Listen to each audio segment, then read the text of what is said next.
Já pensou se discos voadores fossem reais?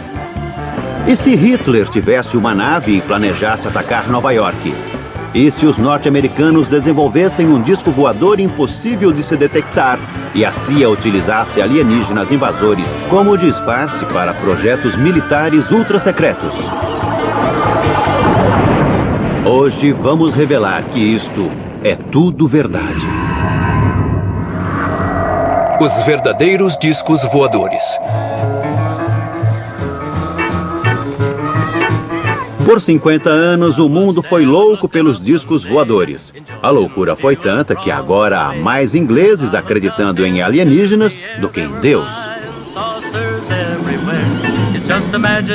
Este filme é confidencial. A verdade é um pouco mais confusa. Discos voadores existem, mas eles não vêm direto do espaço cósmico. Surgem da Terra e dos lugares mais obscuros das pesquisas militares.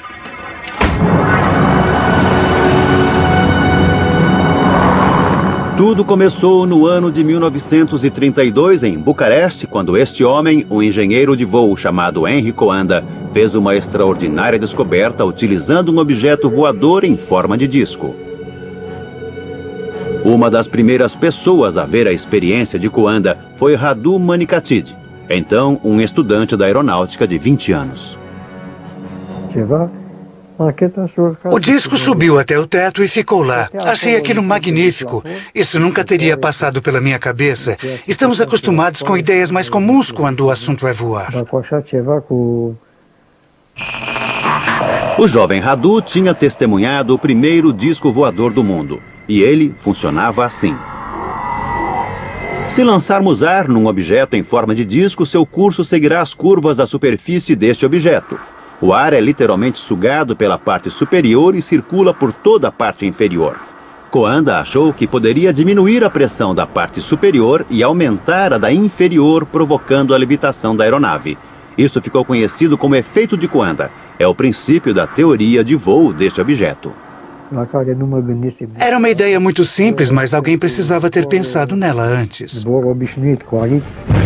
Então aconteceu algo que mudaria totalmente o curso de desenvolvimento do disco. Em 1939, a guerra explodiu e por um longo período o mundo investiu em pesquisas de novas armas e maneiras de disseminá-las. Mas a simples ideia de Coanda estava prestes a ter sua vez.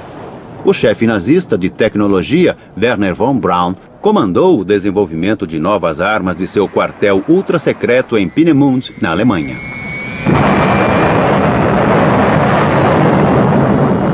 Ali, ele desenvolveu armas de ponta aterrorizantes, como o foguete V2. Esse foi o principal local de desenvolvimento dos projetos.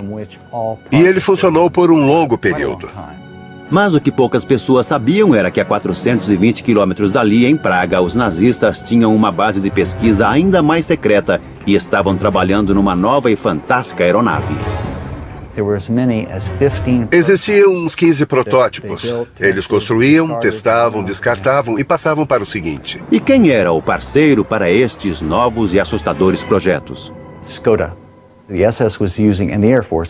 Os nazistas estavam utilizando o engenheiro Skoda para fabricar todos esses tipos de aeronaves. Sim, eu vi. Para mim era algo excepcional. Uma esfera com o painel da cabine central em plexiglass e com jatos em volta que criavam alavancas de impulso.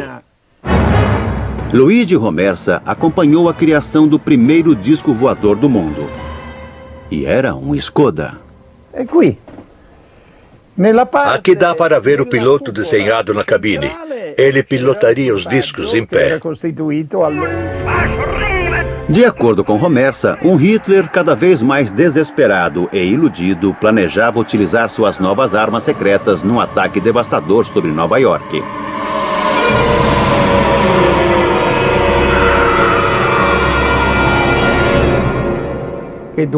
Certa vez, Hitler disse: Deus me perdoe pelos últimos 5 minutos da guerra. Ele queria utilizar as armas que havia desenvolvido. Isso nunca aconteceu, é claro. Os russos estavam avançando sobre Praga e enquanto a retaguarda alemã lutava desesperadamente nas ruas, os cientistas do plano secreto Skoda tentavam destruir as evidências de suas pesquisas. A pressão do inimigo estava insuportável. O campo de aviação foi detonado com dinamite e o disco explodiu com o resto do equipamento. Eles tiraram os discos de seus suportes e colocaram na pista. Aí detonaram com cargas explosivas, fazendo com que queimassem ali na pista na frente de todos.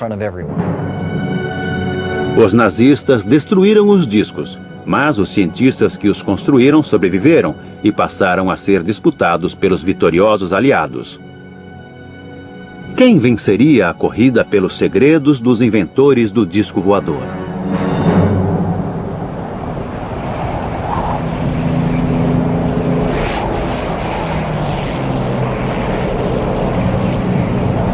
Em 1947, o piloto Kenneth Arnold estava sobrevoando as montanhas no estado de Washington quando viu 9 objetos cruzando o céu a velocidades incríveis. Ele achou que esses objetos faziam um movimento parecido aos discos que pulam na água. É uma analogia incomum, mas foi assim que o termo disco voador passou a existir. A visão de Arnold foi considerada um marco do nascimento da era do disco voador. Isso provocou não só furor na opinião pública, mas um frenesi estimulado pela paranoia. A inteligência norte-americana chegou a pensar em espionagem dos soviéticos. Porque nessa época estava começando a Guerra Fria. As forças aliadas estavam para ser quebradas. Os aliados da Segunda Guerra Mundial tornam-se inimigos. Uma cortina de ferro se fechou em volta da Polônia, Hungria, Iugoslávia e Bulgária. Em público, leste e oeste montaram um enorme espetáculo com seus melhores equipamentos bélicos, mas também existia uma guerra secreta, uma competição cruel para dominar a ciência e os cientistas nazistas.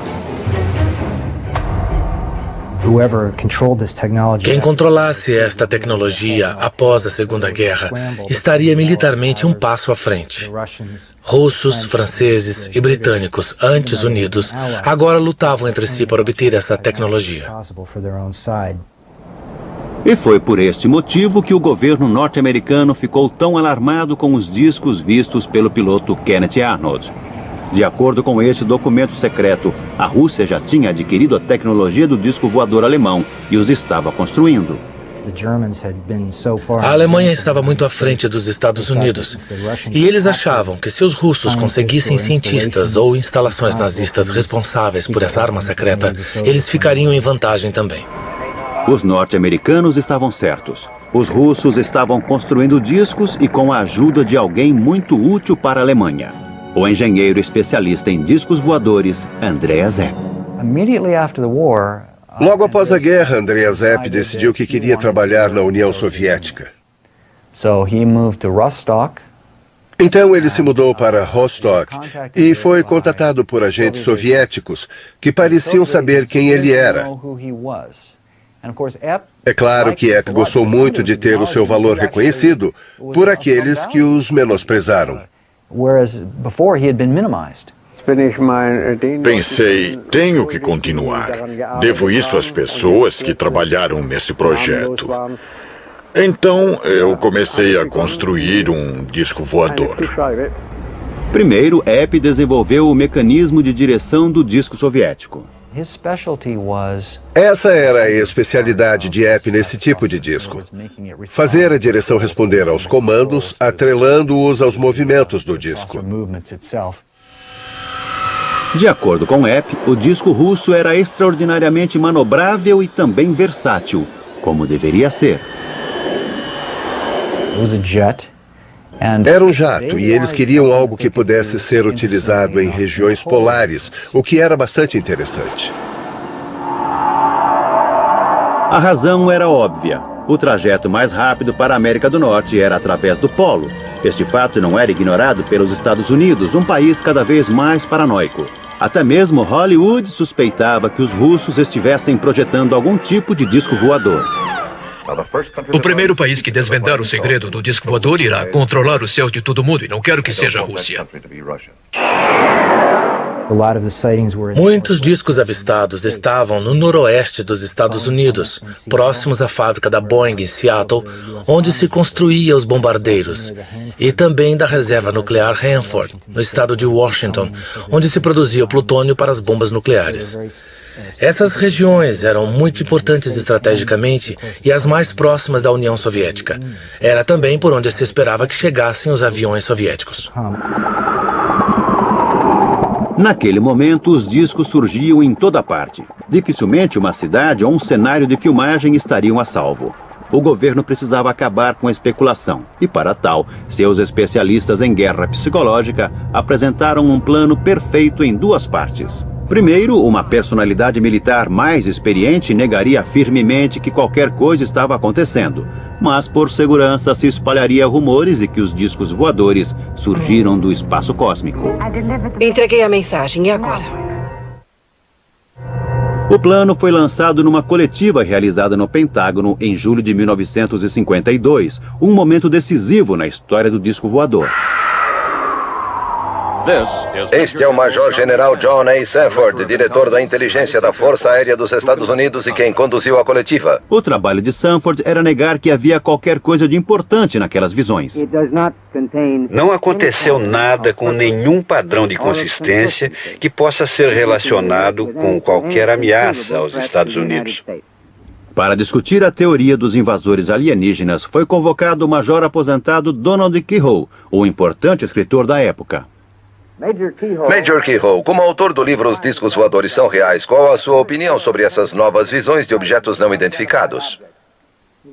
Com o devido respeito, acredito que será provado que são de origem interplanetária. Era um plano simples e muito engenhoso.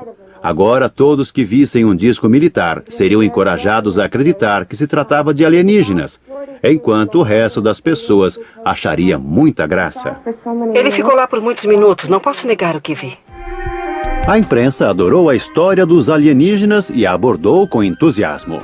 A mesma edição da revista Life, que lançou Marilyn Monroe como estrela, também fez a carreira de muitos monstros de Marte.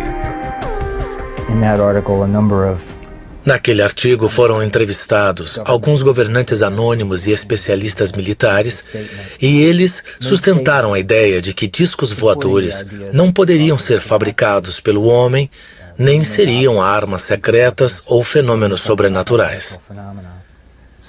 Então, a alternativa restante era que eles vinham de outro planeta, e aquela foi uma das primeiras vezes em que a teoria recebeu uma publicidade maior. Nunca antes um filme deflagrou tal estado de euforia, um espetáculo emocionante. Os textos de Donald Keyhoe inspiraram o mais clássico filme sobre o tema, Heart vs. Flying Saucers, que contava com o perito em efeitos especiais Ray Harryhausen. A ideia fundamental veio de um de seus livros sobre discos voadores. Eu sabia que o governo tinha realizado muitas experiências com objetos voadores circulares e as mantiveram em segredo. A ideia era que todos acreditassem que alienígenas vinham do espaço cósmico. De fato, o governo estava tão interessado no filme que o produtor Charles Schneer tinha por tarefa mantê-lo informado sobre o que acontecia ali. Sem dúvida, assim que o roteiro foi finalizado, tenho certeza de que Charles o entregou a pessoas importantes e a membros do programa espacial.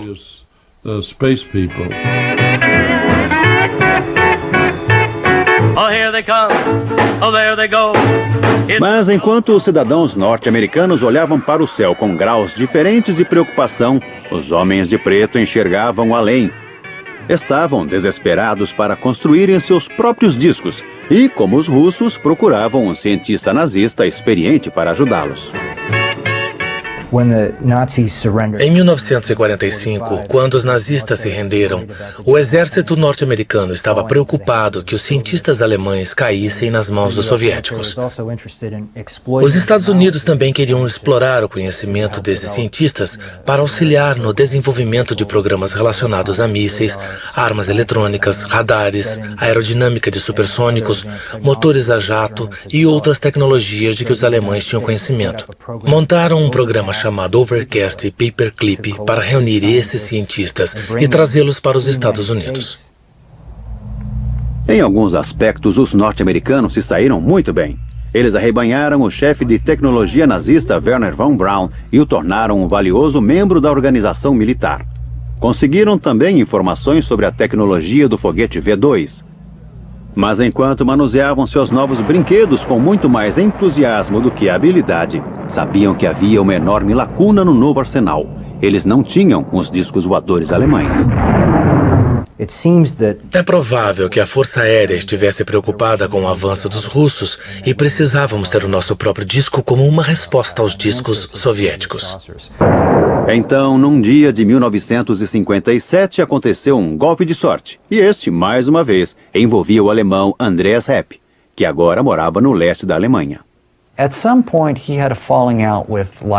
Por algum motivo, ele não estava mais contente com a sua vida no leste da Alemanha. Não sei o que foi. Pode ter sido divórcio. Seja como for, ele foi parar no oeste. Ele atravessou a fronteira e disse: "Olá, aqui estou. Estava espionando para os soviéticos e quero dizer a vocês tudo o que sei." Os norte-americanos imediatamente o jogaram na prisão e começaram a interrogá-lo. E enquanto estava preso, Hepp começou a escrever e a desenhar de memória o que havia feito para os soviéticos, qual era o plano do disco soviético e para que ele seria usado. Com a ajuda de Andreas Hepp, o projeto do disco norte-americano pôde começar de verdade. No final da década de 50 e início de 60, quase todos os principais fabricantes de aeronaves, incluindo a Boeing, Convair e Lockheed, passaram a se dedicar ao conceito de veículos com formato de disco para utilização variada. Esta é a divisão da Lockheed na Califórnia, um braço antigo do clã dos Lockheed e local de origem dessa família com asas. Lockheed estava se dedicando a projetos de discos para a Força Aérea dos Estados Unidos. Eles tinham um sistema de mecanismo central direcionado para baixo para que a aeronave decolasse na vertical, realizasse a transição para voo horizontal e alcançasse velocidades altas, podendo voar a milhares de metros, o que era muito avançado para a época. Os engenheiros da Lockheed estavam desenvolvendo um disco que utilizava um propulsor central a jato e um rotor para criar o efeito Coanda, ou o efeito do disco voador. Uma vez no ar, seu jato era redirecionado para que viajasse horizontalmente em velocidades supersônicas. Mas ela não foi a única corporação a se dedicar a essa tecnologia. A Convair era uma das principais companhias aéreas nos anos 50 e 60. Como a Lockheed, a Convair tinha projetos secretos e contava com a ajuda de uma personalidade, o astro de Hollywood, James Stewart. Fiquei lá quase um dia inteiro. Acredite, aquilo era uma aeronave tanto. Nas décadas de 50 e 60, Bob Widmar era um experiente projetista da Convair e um elemento fundamental na equipe que construiu o B-58 Hustler. No início dos anos 60, esse era o avião mais rápido da Terra. Isso realmente me emocionou. Depois de todos os pássaros voadores, surgia o Mach 2. Ele era 2 vezes mais rápido que a velocidade do som. Mas Bob Widmer não projetou apenas aviões a jato. No fim dos anos 50, ele recebeu uma formidável missão: desenhar uma aeronave invisível, ou que pelo menos não fosse detectada por radares. Não poderíamos ser detectados num ângulo de 360 graus, pois, mesmo naquela época, os radares começavam a emitir sinais simultaneamente. O único jeito de resolver isso era fabricar algo que tivesse a mesma forma de um disco. Em outras palavras, Bob tinha que construir um disco voador, porque o exército havia percebido que uma aeronave com esse formato faria um voo extremamente discreto. Aviões convencionais são detectados, pois refletem os sinais emitidos pelos radares. Um disco, ou disco voador, por outro lado, devolve sinais imprecisos e confusos. O projeto da aeronave invisível ao radar causou um enorme alvoroço nos círculos militares. E um dia, algumas figuras sombrias visitaram Bob. A primeira vez que me procuraram, Eu não sabia quem eles eram.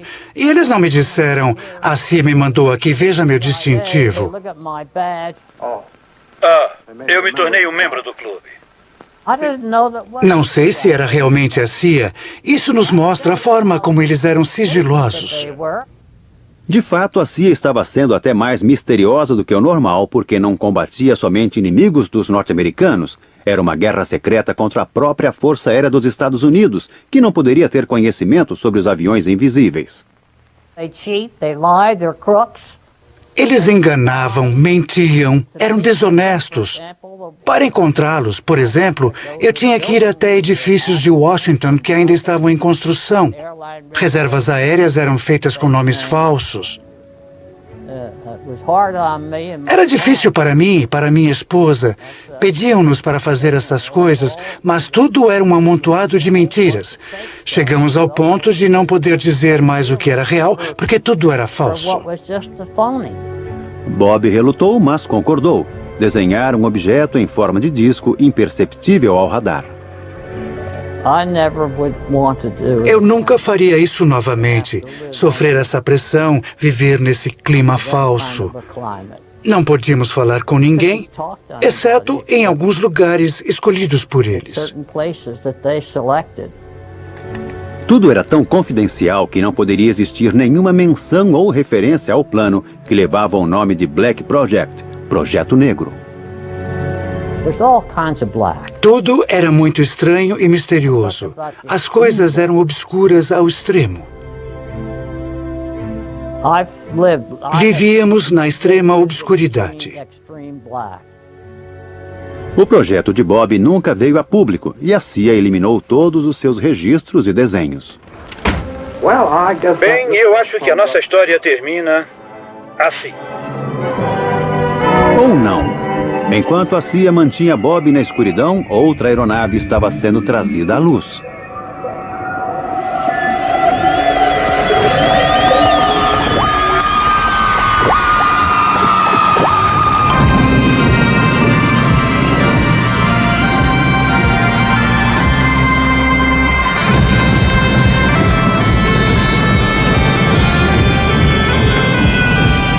Em 1961, o mundo conheceu o que seus construtores declararam ser o primeiro disco voador verdadeiro, inventado por este homem, John Frost. Bom, o exército dos Estados Unidos estava interessado num veículo que pudesse voar próximo ao chão, que não fosse impedido por barricadas, rios e que saltasse sobre cercas e árvores. Entretanto, havia problemas concretos com o Avrocar, como recorda Doug Garland, um dos engenheiros de túnel aerodinâmico. Testamos o Avrocar numa passagem subterrânea, mas era muito estável. Se jogarmos um prato ou uma calota no chão, a tendência é ela girar dessa maneira. O Avrocar tinha esta tendência. Quando o Avrocar foi apresentado ao público, todo o projeto já havia sido abandonado. Na verdade, o Avrocar não era um disco voador. Era a primeira aeronave flutuante do mundo. Era praticamente um subproduto acidental de um projeto secreto e muito mais ambicioso que tinha tudo a ver com discos voadores. Uma pergunta, acredita em discos voadores? Não da maneira que as pessoas acreditam, que eles vêm de Marte ou de lugares como esse. Isso não. John Frost não acreditava em discos voadores vindos de Marte, mas acreditava neles porque, secretamente, estava construindo um. Este filme é confidencial. Desenvolvimento de disco voador. Avro. Esse filme nunca havia sido visto pelo público. Foi feito estritamente para umas poucas pessoas do Exército. Ele registra o trabalho da equipe dos projetos especiais ultra-secretos Avro, liderado por John Frost.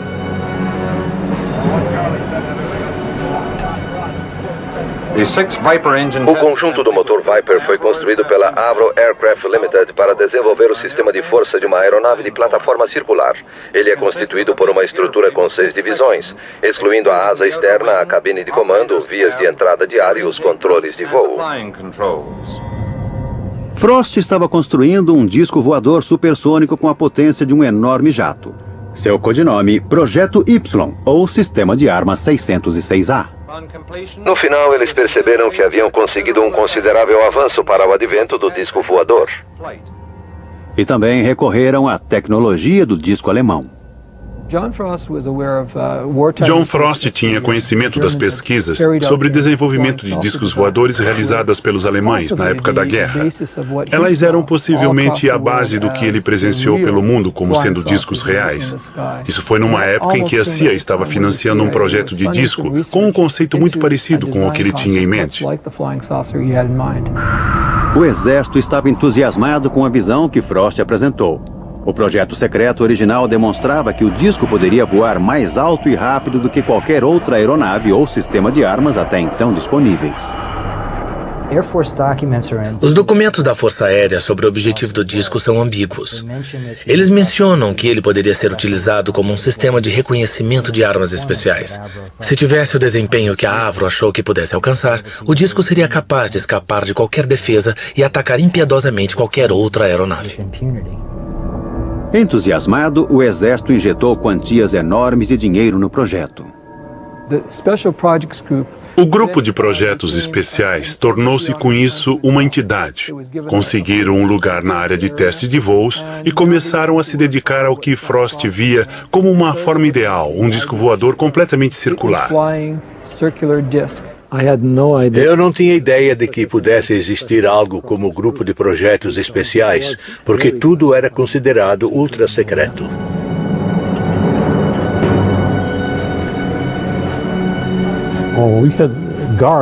Tínhamos seguranças em todas as entradas o tempo todo. E era necessário o uso de um distintivo especial com um pontilhado colorido que permitia a entrada na área de projetos especiais.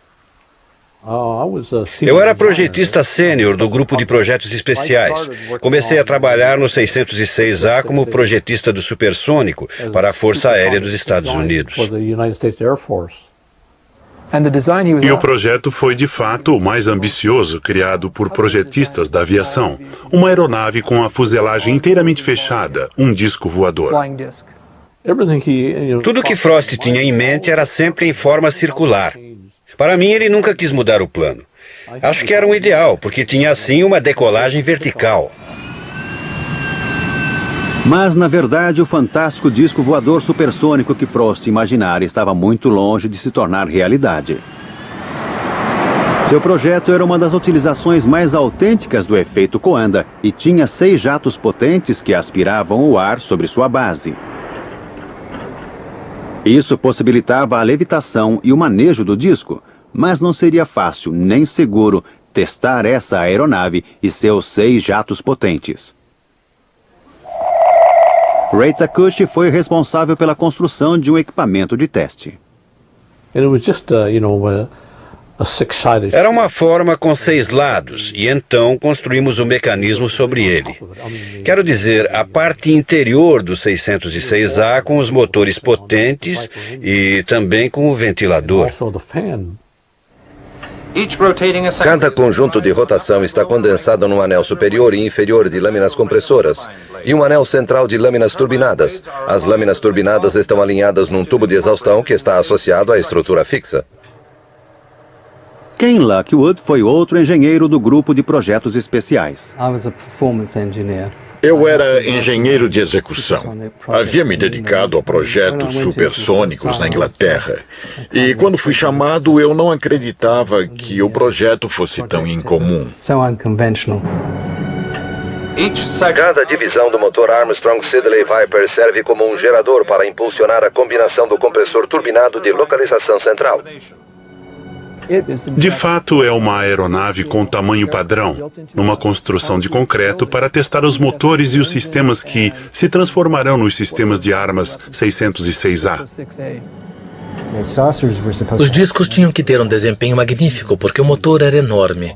Produzia tanta propulsão que a aeronave poderia decolar verticalmente e, de acordo com os estudos, poderia voar numa velocidade de 3 a 5 mil quilômetros por hora. O ar entra no compressor e, após passar pela asa interna, é liberado por uma série de aberturas. Então veio o período de teste. O que estavam tentando fazer era deter uma das mais potentes aeronaves supersônicas já construídas. Era uma tarefa desafiadora. Como precaução, a parte do rotor foi fechada com um protetor de aço durante a operação. Quando John Frost ativou a potência máxima, o local foi evacuado. E havia uma ameaça iminente de tudo ir pelos ares. As células de combustível da aeronave poderiam explodir e tudo seria destruído. Foi um momento assustador. O motor ficou fora de controle e quase destruiu todo o projeto do disco. Todos desapareceram e foram se esconder atrás do prédio, exceto uma pessoa. Um dos engenheiros presentes no teste foi até o disco e simplesmente interrompeu a linha de combustível que vinha do motor.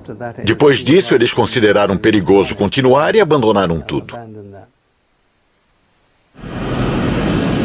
O avião espião U-2 da CIA foi um Black Project, projeto negro clássico. Funcionou em absoluto sigilo por mais de 8 anos. E teria continuado em segredo até hoje se não fosse o dramático acontecimento em 1960, quando o piloto de U-2, Gary Powers, foi abatido na Rússia e detido por 2 anos até ser trocado por um espião russo.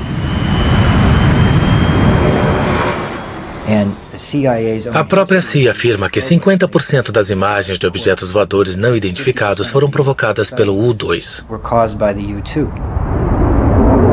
O U-2 voou mais alto do que se acreditava que um avião pudesse voar.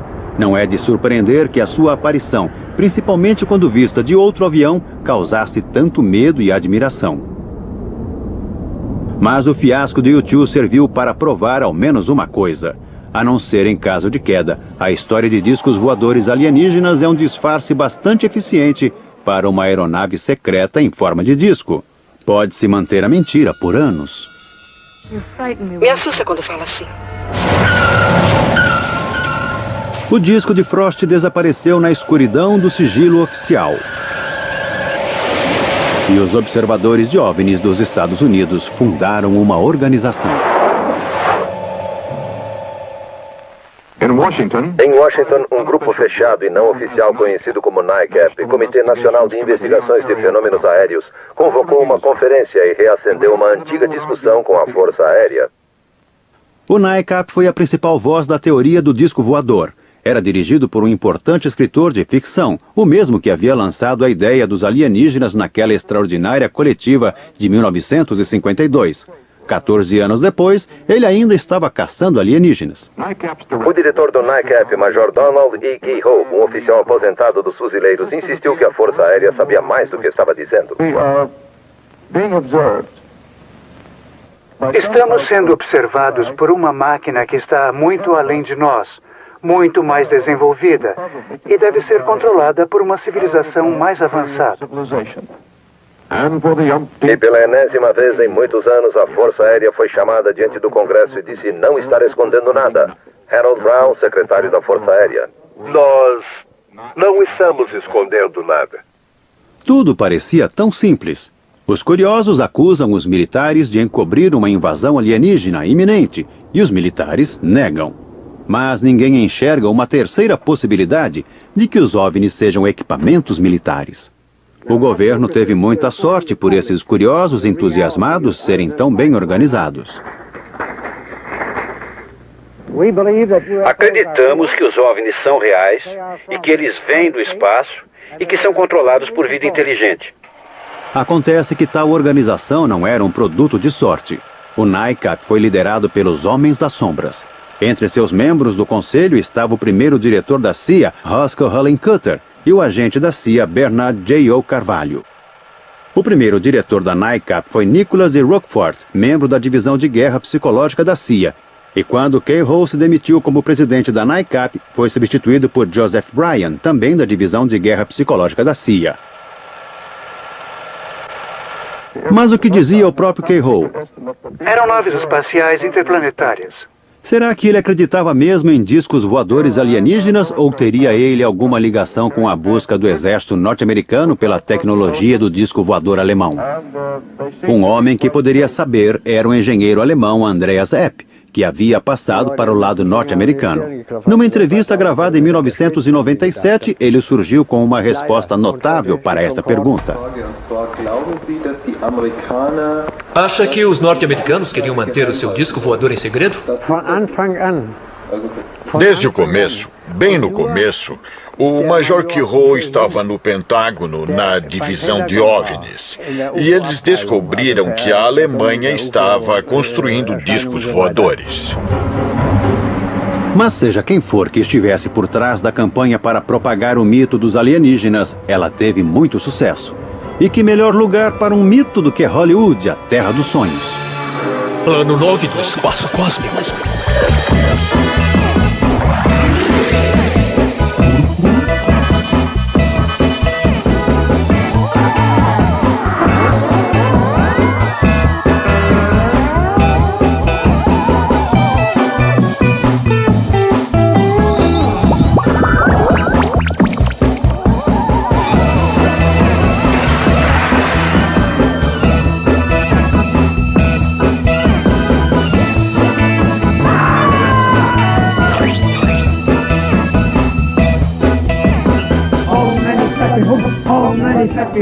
Isso até inspirou uma religião. Toda a nossa informação vem do nosso líder, que é um yogi e está em contato com uma inteligência espacial.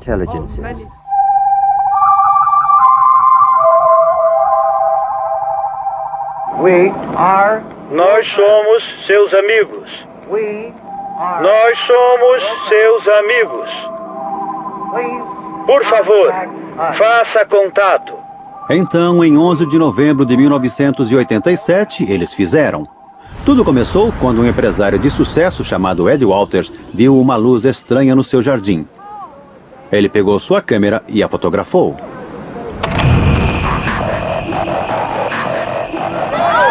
Foi a primeira de dezenas de aparições que viriam nos anos seguintes. Quando as fotos foram reveladas, elas mostravam algo que, com certeza, parecia ser discos voadores.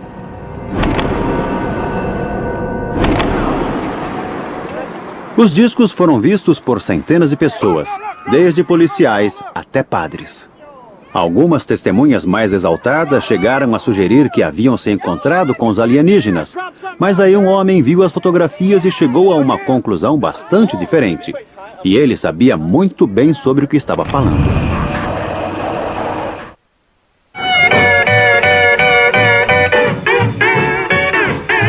Gulf Breeze, Flórida. Há 17 anos, este foi o local de uma das mais constantes séries de aparições de discos voadores na história dos Estados Unidos. A maioria das centenas de pessoas que viram ficou convencida de que eram alienígenas, exceto um homem. Nem sempre que alguém diz haver algo, isso necessariamente significa que existe mesmo alguma coisa. As aparições precisavam atender a alguns critérios científicos para serem consideradas reais. Entretanto, em relação às aparições de Gulf Breeze, a configuração era tão nítida que era possível ver o que tinha dentro. E o que tinha dentro era luz e estava quente. E, além de tudo, as aparições tinham uma configuração circular. Boyd Bushman achou ter identificado o tipo de propulsor desses discos, e ele pôde perceber isso porque trabalhava com a mesma tecnologia. Bushman havia passado 35 anos trabalhando em projetos de armas. Ele tinha criado o protótipo do míssil Stinger antes de se mudar para Lockheed, o centro de desenvolvimento de discos da indústria militar. Enquanto estava lá, ele e seu grupo começaram experimentos com uma nova e radical fonte de energia. Isso é nada mais do que 250 rotações do fio número 30. E pegamos os condutores e ligamos numa tomada comum. O que aconteceu depois surpreendeu todo mundo. E aqui está. Até agora, Bushman não sabe muito bem como isso funciona. Mas quando ele viu as fotos dos discos de Gulf Breeze, começou a se perguntar se eles não estariam usando a mesma tecnologia. Dá para ver que começa a soltar fumaça. Essa fiação experimental é muito perigosa e torna-se muito quente em segundos, mas Boyd acredita que isso explica o brilho branco dentro dos discos de Gulf Breeze, que ele acha serem aeronaves não tripuladas. Se você modificar as voltagens e as frequências, é bem possível que esse artefato possa voar. Na verdade, deveria voar perfeitamente bem. E acreditamos que foi o que as pessoas fizeram no projeto de Gulf Breeze. Então, quem eram essas pessoas? Ele acredita que os discos são projetos ultra-secretos desenvolvidos pelos militares norte-americanos. É provável que houvesse uma outra ramificação nossa. Temos muitas pequenas divisões de áreas ultra-secretas. Estive em muitas delas. Na verdade, fiz essa descoberta por mero acaso e provavelmente houve um aperfeiçoamento. Eles escolheram aquela região para desenvolver essa tecnologia. Eles são diabólicos, capazes de fazer coisas como essa ou até mesmo piores. Eles certamente haviam sido diabólicos antes. Nos anos 70, houve uma sequência dramática de aparições de OVNIs, mas eles eram diferentes. Muitos pareciam ser mais triangulares do que circulares. A especulação entre os observadores de OVNIs aumentou tremendamente. E foi então que esse homem entrou em cena. Seu nome é Jim Goodall. Ele é curador do Museu do Voo em Seattle. Mas em seu tempo livre, faz outra coisa. Vou ao deserto quando tenho chance. Estive lá umas 80 vezes nos últimos 15 anos, nas minhas horas de folga.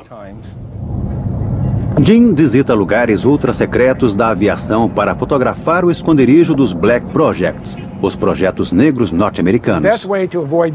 O melhor jeito para evitar ser descoberto é alugar um veículo de cor neutra. Eu tinha uma rede de camuflagem infravermelha. Colocava sobre o veículo, jogava ramos de sálvia sobre ele, e quando eles olhavam ao redor, não viam nada que chamasse a atenção. Em 1988, Jim tirou uma foto de uma aeronave que havia sido mantida no mais profundo sigilo por mais de 10 anos. Estava com minhas câmeras prontas. Ouvi algo decolando e vi um T-38 no ar que eu tinha identificado. E então apareceu um F-117 sobre minha cabeça. O F-117 é o Stealth Fighter, uma aeronave invisível. Por mais de uma década, ela tem voado nos céus norte-americanos e vem sendo convenientemente identificada como uma nave alienígena. Gastei um filme colorido de 36 poses e só tive umas 2 fotos fora de foco ou escuras. Eu estava tremendo de emoção. Foi um dos momentos mais emocionantes da minha vida. E minha foto foi essa aqui. Olha, esta imagem bem aqui. Com essa foto, Jim revelou a verdade sobre as imagens triangulares. Se você olhar um F-117 de frente, ele parece um disco voador. Então, muitos deles, se não conseguimos identificá-los, se tornam OVNIs, objetos voadores não identificados. Nos anos seguintes, o número de aeronaves triangulares diminuiu, mas as aparições de objetos arredondados não. Recentemente, a Força Aérea Mexicana liberou algumas imagens formidáveis tiradas por seus pilotos usando o infravermelho. Estranhamente, embora 11 aeronaves pudessem ser vistas, somente 3 foram registradas por radar. Então, teriam os verdadeiros alienígenas finalmente chegado? Ou teriam esses discos algo a ver com os militares norte-americanos? Um grande e querido amigo chamado Ben Rich substituiu Kerry Johnson na Lockheed. 10 dias antes de sua morte, eu estava conversando com Ben e ele disse: Jim, existem coisas no deserto que estão 50 anos além do que podemos compreender. Eles têm aproximadamente 4.500 pessoas na Lockheed. O que eles têm feito nos últimos 20 anos? Estão construindo algo. Papai, quando você esteve lá, você viu alguma coisa? Não vamos começar novamente com essa bobagem de disco voador. Versão brasileira, Vox Mundi.